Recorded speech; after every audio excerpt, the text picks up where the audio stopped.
มาสงค้า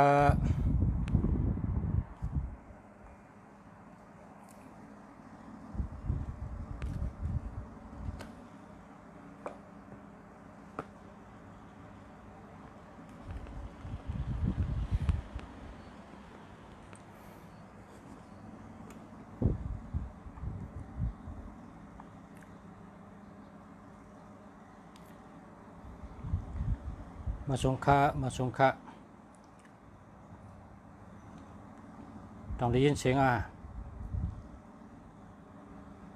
สงค้ายินนะยินอย่าขาดยินนะครับต้องได้ยินเสียงยินนะ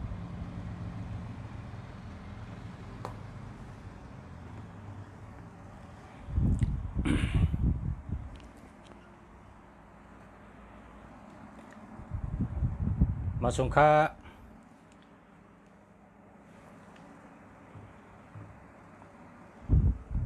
เมื่อใน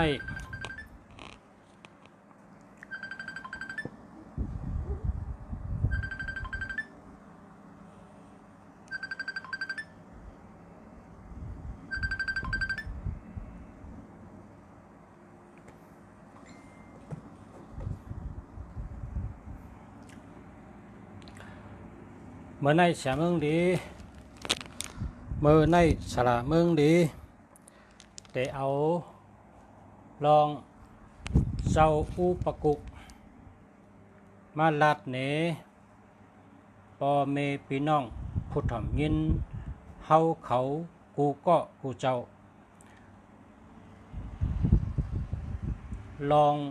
เจ้าอุปกุกอันคาลัดกับมือว่านะเป็นเจ้าในค่ะเป็นเจ้าในค่ะเนาะอันในสปิดนาในไหวด้วยกลางวันแหนโหขึ้นผ้าไหวนาขึ้นผ้าหลอมด้วยตาวันนะเจ้าปะกุกเนี่ยเย้าก็นั่งไว้เนื้อนักกาอันนี้เป็นนักกานะอันนี้นักกานั่งไว้เนื้อกล้องหลังนักกาเจ้าอุปกุกขี่นักกานะเจ้าอุปกุกขี่นักกาอันนี้นักกาเนี่ยเจ้าอุปกุกในมีจอง8 หลังนักกาเขาเฮ็ดดูจอง8 หลังจองเงินจองคำจองแสงจองตองเนื้อน้ำเนื้อลิ้นมี4 หลังเนื้อน้ำมี4 หลังทั้งหมดมี8 หลังจองเจ้านักกาเฮ็ดดูนะนักกาเฮ็ดดูจองเจ้า8 หลังเจ้าอุปกุกในอ่ำเท่าอ่ำตายเสปอกนะอ่ำเท่าเสปอกอ่ำตายเสปอกเมื่อเร็วก็ตึกมีอยู่ที่เมืองไทยในเปิ่นลองซ้อมเจ้าอุปกุก1 ปี 1 ปอกเปิ่นลอง4 โมงกลางเหนือนะ4 โมงกึ่งนี่แหละเปิ่นเข้าแถวเปิดลองจองจะอุปกุกในเปิ่นเฮ็ดไว้จอง1ในเมืองไทยเนี่ยจองจะอุปกุกแล้วก็พี่น้องไต้เขาก็ใกล้ไรฮบใกล้ไรหันน่ะเขาลัดกันมาว่าเฮาคาก็ยำญ่าจะอุปกุกเนี่ยเฮาคาก็ยำญ่าว่านั้นแล้วก็เมื่อเร็วในอันตีเปิ้นอ่ำไปตายตึกมีเมืองโกนอยู่เนี่ยมีอยู่ครับไม่เท่าก็อยู่ที่มีห้องสอนอันในลุงเสียก็เลยออกรายการกับเป็นปอกที่3อย่างเนาะว่าไม่เท่าก็ในเป็นไตค่ะเป็นไตเห็นแล้วเกี่ยวลองซ้อมเปิดลองซ้อมเจ้าสั่งอันมาตุงซ้อมกุวันค่ะไม่เท่าในถ่อมเสียงไก่ขันเพราะไก่ขันในลูกหุงเข้าค่ะนะเพราะไก่ขันในลูกหุงเข้าเปิดลองซ้อมจอมตังกุวันมีวันหนึ่งไก่ในสำคัญ1 โมงกลางคืนครับว่ามันไม่เท่าในสำว่าไก่พอตันขันลูกหุงเข้าให้กันเนี่ยหุงเข้ายาวก็เพราะเข้าสุกเหลียวเนี่ยกำในเสียงต่อยจี้จีในโมมาจอมตังแบบเหมือนในเจ้าสั่งมาเจ้าแก่เฮ่ในว่าไม่เท่าก็เนียดโคตรเขาโคตรพักให้กับลองซ้อมตีนาเฮินไม่เท่านั้น การในเมทัลในก็ลองซ้อมมาแล้วลองซ้อมแล้วมีกับปีต่อยที่เจการตั้งมีเจ้าสั่งไปมาเมทัลวนว่าเมื่อในเจ้าสั่งในไปมาเจ้าตึกรับสึงว่ามาตุงซ้อมเนี่ยเมทัลในมันมีนาลีเอาไก่ว่าแค่น่ะถ่อมเสียงไก่การในเมทัลในมาจุกเหนือจานเหี่ยวนว่าเมื่อในเจ้าสั่งมาเจ้าไหนก็กะเปียงเลยลองซ้อมพอเลยลองซ้อมก็เกี่ยวเจอเสื้อเจอแต่มือนอนแทงกัน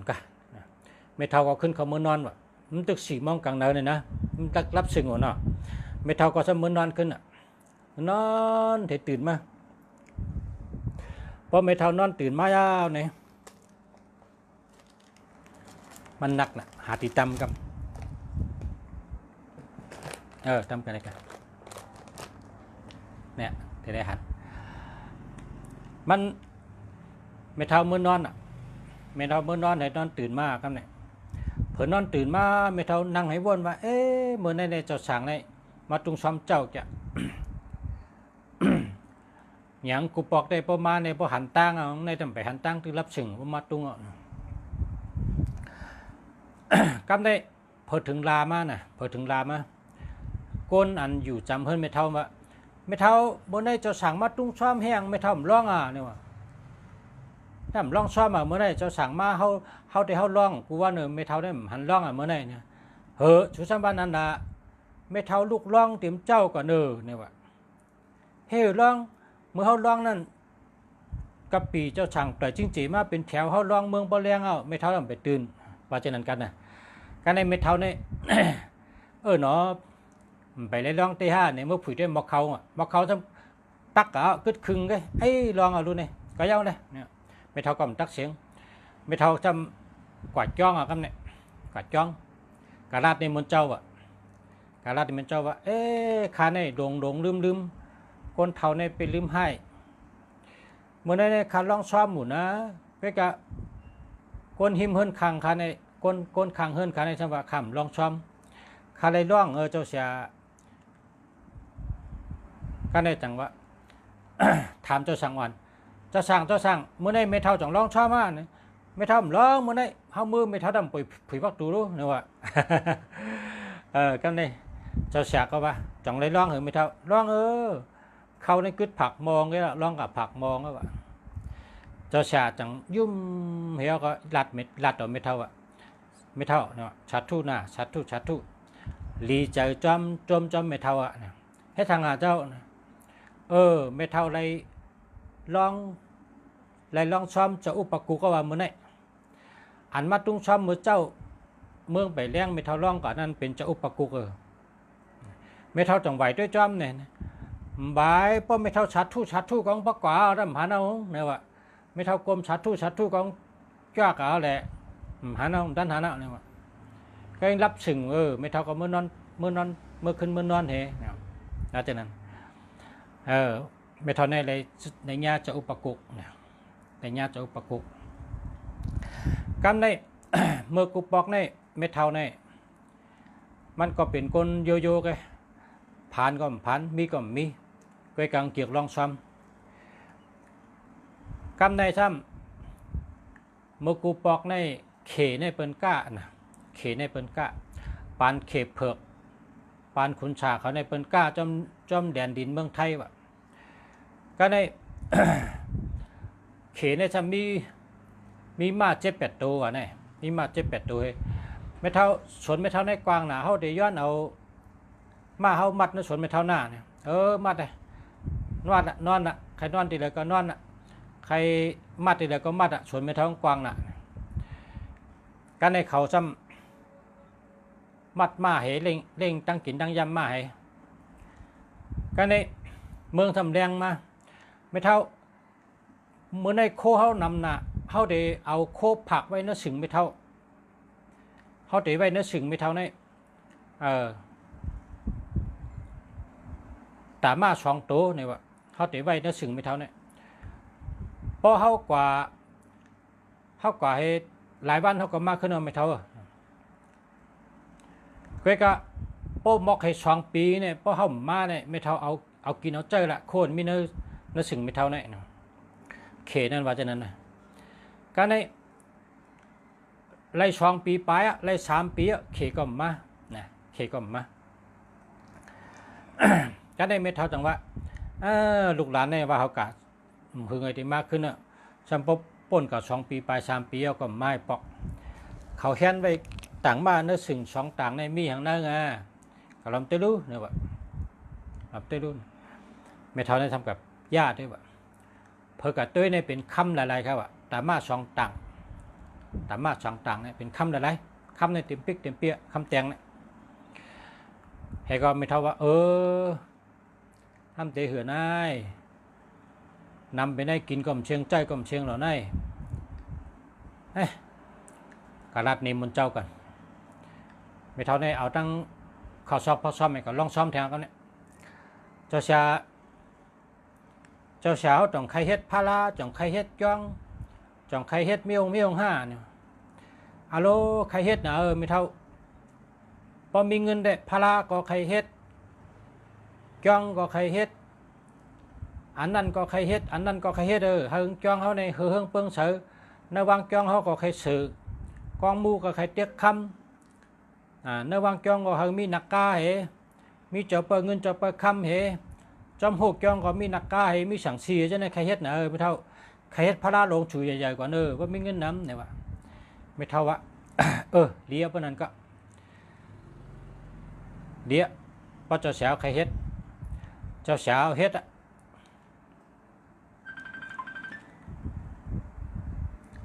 เจ้าสาวเฮ็ดเนี่ยว่ากำใน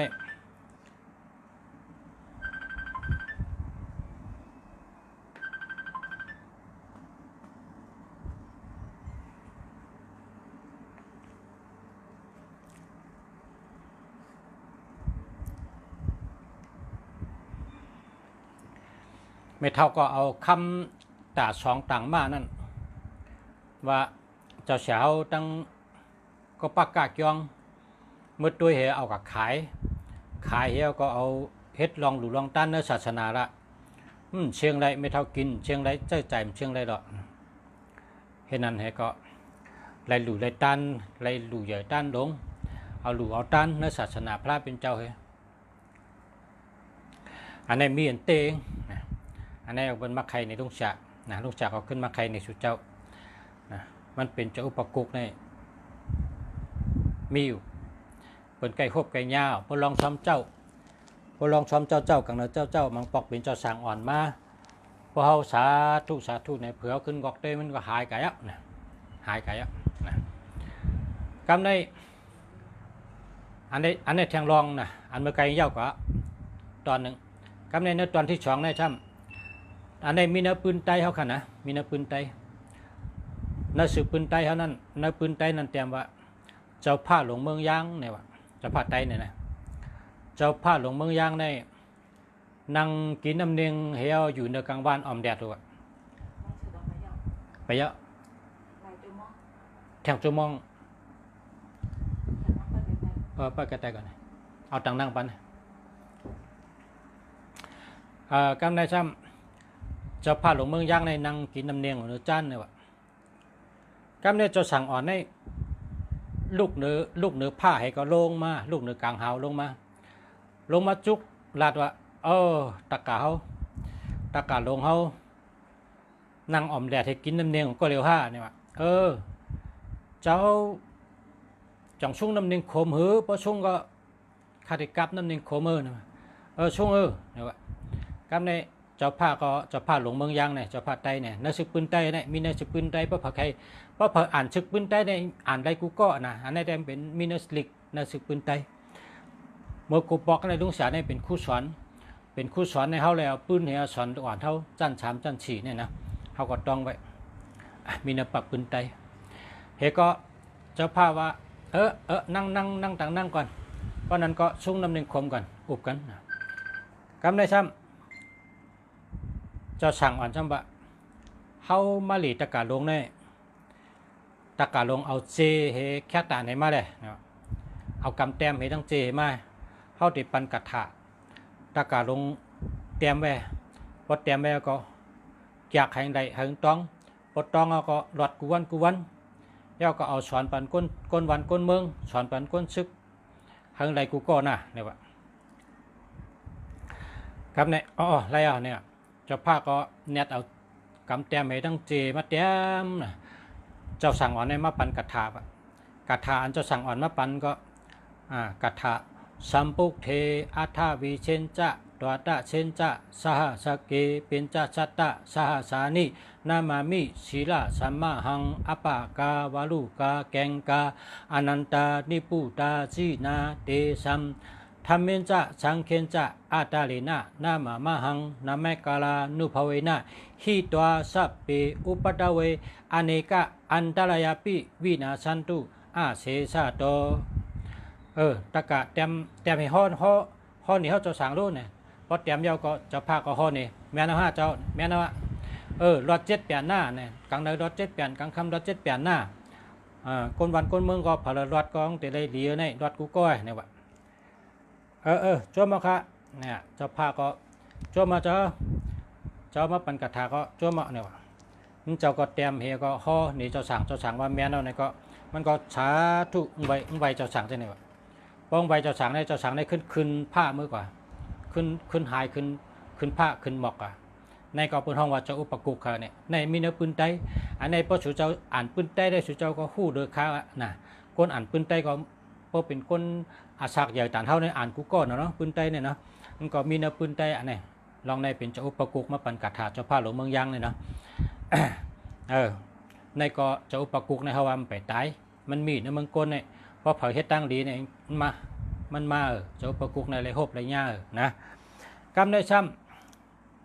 ำเจ้าอุปกุกในเมื่อว่าก็ลุงเสียลาดเนี่ยว่าปกติเฮ็ดปล่อยสั่งร้องเฮ็ดปล่อยหลู่ปล่อยตันเฮ็ดปล่อยทำปล่อยตาลาปุกทะสัพพังธรรมะสัพพังสังฆะสัพพังปล่อยพลาปล่อยตาลาปล่อยสังฆะปล่อยศาสนาปุกทะพระเป็นเจ้าพอเป็นปล่อยดีปล่อยทอดปล่อยเม็ดมังกรดีมังกรเม็ดในมือเตเฮ็ดนั่นเป็นกับปังเจ้าอุปกุกมาคัดพยาจมัดเฮ็ดเสา4 เสากอบหน่อกล้วยหน่ออ้อยคัดฉับพยาจมัดเที่ยวไตเตียนไว้ไพ่เตียนในเบิ่นปันวอดแล้วก็มีก้นกองนุ่งโคขาวให้หับสิน8เที่ยวก็ลุ่มลาหลู่ช่อมต่อหลู่หมอกน้ำไพ่เตียนอุตาเสไพ่บอดให้ปอกต่อถึงปล่อยเย้าเป็นอย่างก้อยกระชงขึ้นเจ้าอุปกุกเพราะว่าปังเจ้าอุปกุกมาปล่อยนี่ปล่อยสั่งร่องก็เย้าปล่อยสังก็เย้าผลก็ย่าปล่อยรวมก็ย่าปล่อยก้นพิษกันก็มีนะไพ่ใหม่ก็เป็นลองสุกซักก็เป็นปล่อยก็เย้ากะเสกขาดีงามกูเมียวกูลองบ่เป็นปล่อยหลีปล่อยงามปองเป็นปล่อยพาราตาลาสังขะปล่อยพาราปล่อยตาลาปล่อยสังขะปล่อยศาสนาพวกท่าพระเป็นเจ้าเปิ้นให้เปิ้นปังมาอ่อนตั้งนำปัด1กำเดียวนะในเป็นทุ่งจำก้นกูปอกเนาะเปิ้นเฮ็ดนั่นให้เปิ้นปังมาปล่อยเย้าปล่อยเอาเปิ้นขึ้นกับส่งขึ้นนะเจ้าปะกุกในเปิ้นกับปังก็เปิ้นกับปัง100สูงๆน่ะที่เหลือชาๆยาๆเปิ้นกับปังเอากันนั้นมานั่นนะพอปังมาเอาก๊อกมาเขาแตกให้ปังมาเพิ่นเอามาไว้เนอะเฮ็ดเข่งเฮ็ดคัดพยาสมาธิกอบหน่อกล้วยหน่ออ้อยเฮ็ดนั่นน่ะนะแน่เปิ้นห้องเจ้าอุปกุกในมีอยู่ในเมืองก้นไปตายนะศักดิ์ศรีหลักฐานกำได้ซ้ำเจ้าอุปกุกในมีแทงทุ่งจำพี่น้องที่เมืองในซ้ำมีแทงวานหนึ่งเขาเฮ็ดช่อมต่อเจ้าอุปกุกในก็เขาเฮ็ดค่ะนี่1 ปีใน1 ปอกค่ะนะอันนั้นก็เฮ็ดกุปีค่ะในมีเป็นไต้ก็ว่านะที่เมืองในเปิ้นห้องว่าไต้ช่องเนี่ยชื่อเขาเนี่ยนะมันเป็นไต้ก็เขาก็รัดกำไต้จึงเฮานึงก็ป่องพองนะ วานเขาก็ประชาอะไรกับถึงอันนี้ก็นะประชาอะไรเอาลูกอ่อนไต้ในกับคำเพชรเจ้าสั่งที่จ้องนั่นป้างเฮอะไรๆฮู้ทุ่งจำเขานะนับถือเจ้าอุปกุกในก่อนเนื้อไต้เฮาในมีทั้งน้ำอันนี้ลุงจ๋าก็ดัดอินนี่มีแขกมาเปิดนะเปิ้นได้มาด้วยไปต่างกาลาลุงจ๋าก็มีแขกนะมีแขกมาเปิดกำได้ซ้ำลุงจ๋าได้เอากามใบเจ้าอุปกุกนะกามใบเจ้าอุปกุกเพราะใบเจ้าอุปกุกในหลอด7 เปลี่ยนในว่าหลอด7 เปลี่ยนย้อนไหลเมียวเหลียวก้อยกาย้อนฉังก็ไหลนั่นนะย้อนไหลเมียวเหลียวนะย้อนไหลเมียวเหลียวกำใบเจ้าอุปกุกขนาดแต่ใบนะ สาธุสาธุสาธุนะโมตัสสะภะคะวะโตอะระหะโตสัมมาสัมพุทธัสสะนะโมตัสสะภะคะวะโตอะระหะโตสัมมาสัมพุทธัสสะนะโมตัสสะภะคะวะโตอะระหะโตสัมมาสัมพุทธัสสะสาธุสาธุสาธุอุปกุกโตจะมหาเทโลสัมปุกเทนะวิญากะโตมาเลนจะมาละพะเลนจะโซอิธานิมหาเทโลนามะสักตัวปฏิทิโตอาหังวันตามิอิธาเนวะอุปกุกตังมหาเทลังยังอุปัตตวังสาตังวิลังโสทิอาเสสะโตมหาลาภัง